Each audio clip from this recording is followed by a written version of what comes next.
నమస్తే and welcome to story board.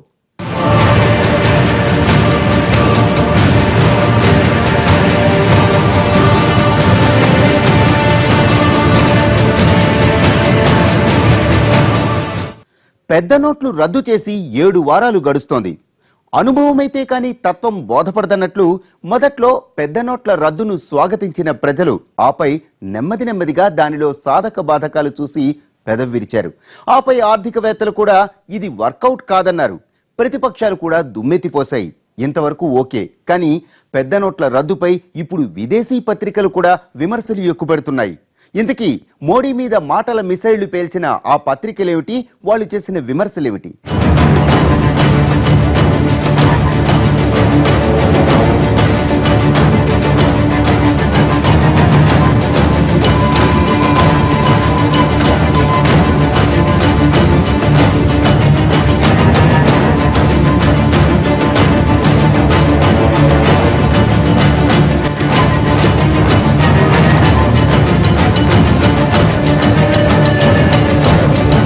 పెద్ద నోట్ల రద్దుతో మోడీ చెప్పిన అద్భుతాలు మొదలవటానికి ఇంకా వారం రోజులే గడువు ఉంది.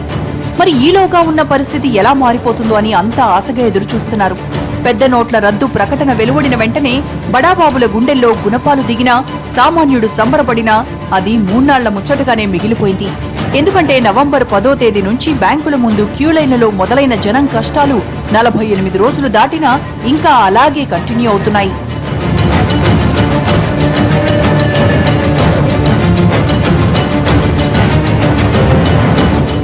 ఒకటి కాదు, 2 కాదు, గడిచిన 45 రోజులుగా ప్రజలు క్యూలైన్లలోనే కాలం గడుపుతున్నారు. పనులన్నీ మానుకుని క్యూలైన్లలో ఇబ్బందులు పడుతున్నారు. ఇప్పటికీ దేశవ్యాప్తంగా 95% పైగా ఏటీఎంలు పనిచేయడం లేదు. పనిచేస్తున్న వాటి ముందు కూడా కిలోమీటర్ల మేర క్యూలైన్లు కనిపిస్తూనే ఉన్నాయి. ఇక కొన్ని బ్యాంకుల ముందు ఏకంగా నో క్యాష్ బోర్డులు పెట్టేసి ముఖం మీదే తలుపులేసేస్తున్నారు. ఇంకా కొన్ని బ్యాంకుల ముందు తమ కష్టార్జితం తీసుకోవడానికి క్యూల్లో నిల్చున్న ప్రజలపై ఖాకీలు తమ లాఠీన్యాన్ని ప్రదర్శిస్తున్నారు.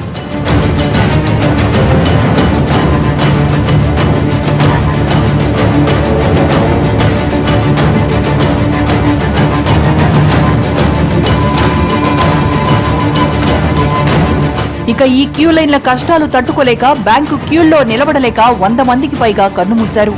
రోజు గడిచే కొద్దీ కరెన్సీ కష్టాలు ఒక్కొక్కరికి తెలిసొచ్చాయి. 10 రోజుల్లో తీరిపోతాయంటున్న కరెన్సీ కష్టాలు ఇన్ని రోజులైనా రవ్వంత కూడా తీరలేదు. దీనికి తోడు ఈ 48 రోజుల వ్యవధిలోనే ఆర్బీఐ తాను ప్రకటించిన నిబంధనల్ని 60 సార్లకు పైగా మార్చుకుంది.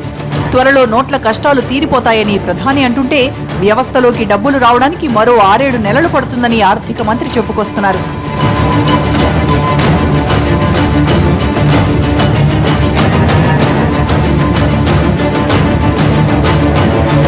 ఇంత స్థాయిలో గందరగోళం నెలకొంటే ఇక జనం ఎవరి మాటలు నమ్మాలో తెలియక తికమకపడుతున్నారు. ప్రస్తుతానికి మోడీ చెప్పిన చివరి గడువు ముగియటానికి కూడా మరికొన్ని రోజులే ఉంది. అయినా సరే ఆ తర్వాత కొత్త సంవత్సరంలో కూడా అద్భుతాలు మొదలవుతాయని ఎవరూ అనుకోవడం లేదు. ఎందుకంటే నవంబర్ 10న దేశం ఎలా బ్యాంకుల ముందు నిల్చుని ఉందో ఇప్పటికీ అలాగే నిల్చుని ఉంది.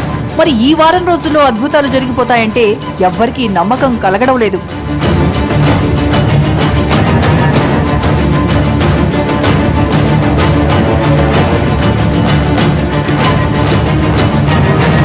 ఇన్నాళ్లు ప్రజలు, ప్రతిపక్షాలు మోడీ నిర్ణయాన్ని ఎండగట్టేశాయి. ఇదో విపరీత చర్యగా విమర్శలు చేశాయి. ఇక మీడియా కూడా ప్రజల కష్టాలకు అద్దం పట్టేలా ప్రసారాలు చేసింది. ప్రత్యామ్నాయ ఏర్పాట్లు చేయకుండా హఠాత్తుగా పెద్ద నోట్లు రద్దు చేయడాన్ని వ్యతిరేకిస్తూ వచ్చింది.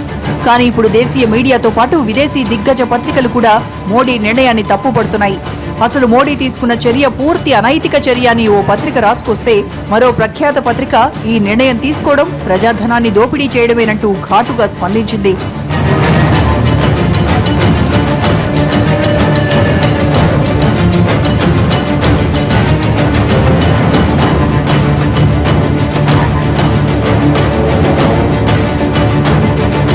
అవును, అంతర్జాతీయ స్థాయి మ్యాగజైన్లైన Forbes, the Wall Street Journal Modi నిర్ణయాన్ని కడిగి పారేశాయి. డిమానిటైజేషన్ మోడీ తీసుకున్న అనైతిక చర్య అంటూ ఫోర్బ్స్ ఎడిటర్ స్టీవ్ ఫోర్బ్స్ తీవ్రమైన పదజాలంతో రాసుకొస్తే, మోడీ పెద్ద నోట్ల రద్దు నిర్ణయం F1 రేసులో ఎడ్ల బండితో బరిలోకి దిగినట్లుందంటూ వాల్ స్ట్రీట్ జర్నల్ విమర్శనాస్త్రాలు ఎక్కుపెట్టింది. ఇంతకీ ఎవరి వాదనల్లో వాస్తవం ఎంత? నోట్లు రద్దు చేసినంత మాత్రాన అవినీతి అంతమవుతుందా? భారత్ను క్యాష్లెస్ ఎకానమీగా మార్చడం సాధ్యమేనా? మోడీ చెప్పిన మ్యాజిక్ జరుగుతుందా లేక ఇదే సిచ్యువేషన్ కంటిన్యూ అవుతుందా?